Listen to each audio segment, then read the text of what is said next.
Welcome to today's Explainer, everyone. Today, we're tackling a seriously high-stakes challenge, and that is marketing in a global environment.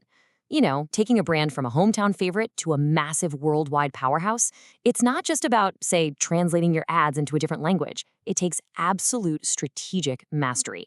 So let's get into it. Think about this for a second. How do brands actually make that leap? Going from a single little storefront to a literal worldwide empire? How does a company navigate entirely different cultures, volatile economies, and complex supply chains without completely losing its core identity? Well, that's exactly what we're going to unpack today using some incredibly useful frameworks. Okay, let's dive into this. Here is our roadmap for the explainer. We'll start with Section 1, what is global marketing? Then move to 2, the power of market research. Section 3 is choosing a global strategy. 4 covers the international marketing mix. And 5 tackles global supply chain management. Finally, we'll wrap up with Section 6, the McDonald's globalization case. All right, Section 1. What is global marketing? Zooming out to the big picture. Let's establish our foundation here.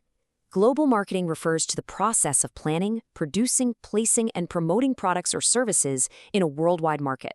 But, and this is crucial, it is not simply copy-pasting your domestic strategy abroad.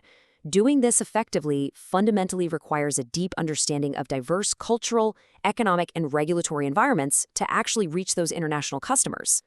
And this brilliantly illustrates how things have to shift. When you take a business global, the modern marketing concepts, moving from the basic production and product concepts right through sales and marketing, all the way to societal marketing, they all have to adapt. You aren't just selling a good anymore, you're navigating entirely new societal norms. What's considered valuable or even ethical in one country might be entirely different in another, which completely shifts how a brand positions itself right from the ground up. Which seamlessly brings us to Section 2, the power of market research. Data before decisions. Because, honestly, you absolutely cannot just guess when you're crossing international borders. In global markets, reliable data is your ultimate tool. It's the engine that drives informed choices. Proper market research identifies specific local consumer needs. It assesses the local competition, and it evaluates the true market potential. For you future business leaders out there, nailing these exact metrics is how you reduce entry risks and avoid incredibly costly pitfalls. Basically, data prevents disasters. So once you have your data, you hit Section 3, choosing a global strategy to standardize or adapt. Now, what's really interesting about this slide is how it frames the massive strategic dilemma every multinational corporation faces. It all comes down to measuring global integration against local responsiveness. If you have high integration but low responsiveness, you're using a standardization strategy. High on both, that gives you a transnational strategy. Down at the bottom, low on both is a simple export strategy. And finally, high local responsiveness with low global integration leaves you with a multi-domestic strategy. Depending on your specific product, you have to strategically pick exactly where your company lives on this grid. Let's break that down just a little bit further. We're essentially looking at the push and pull between standardization and adaptation. Standardization focuses on core elements. It's about keeping things uniform, which, as you can guess, drastically lowers your operational costs. Adaptation, on the other hand, means modifying your peripherals to suit local tastes. And yeah, that inherently adds complex coordination and much higher costs. Because of this severe trade-off, multinational corporations very often use a hybrid approach. They standardize the core, but they adapt the edges. So, how do we practically execute that hybrid strategy? Let's look at Section 4, the international marketing mix. The 4 Ps go global. Now, you likely know the 4 Ps, product, price, place, and promotion, totally by heart by now. But when we take this framework international, the traditional marketing mix has to adapt to some major cross-border factors.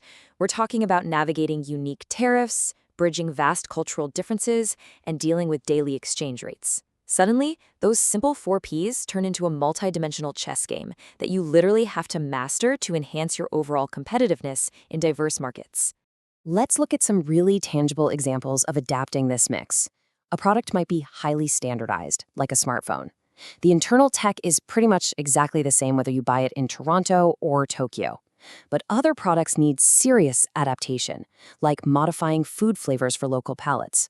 And the challenges don't just stop at the product itself. Multinational corporations face legal restrictions on advertising, so that's your promotion piece, or vastly varying distribution infrastructures, that's your place. This demands incredibly flexible strategies if you want optimal performance. Of course, none of those brilliantly adapted 4Ps matter if you can't actually get the product into the consumer's hands. That brings us to Section 5, Global Supply Chain Management, moving the pieces. To pull this off, global supply chain management coordinates the flow of materials, information, and finances from suppliers to customers across international borders. Its entire overarching goal is to optimize efficiency, drastically reduce costs, and ensure timely delivery across a highly complex global network. This process naturally flows through 4 chronological components. It starts with procurement, moves right into manufacturing, handles inventory management, and finalizes with customer service. In a global context, pulling this flow off successfully means dealing with multiple international suppliers, widely varying regulations, and sometimes serious geopolitical risks.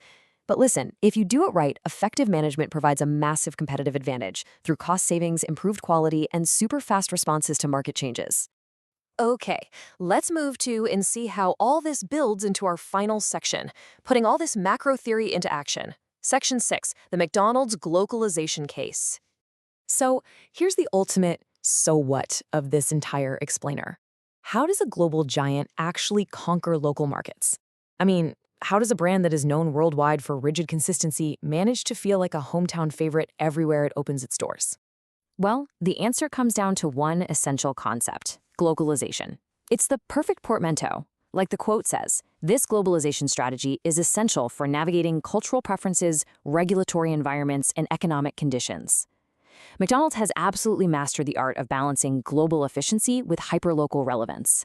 They maintain their core brand standards, the golden arches, the super fast service, while completely adopting the product and the supply chain to fit right in.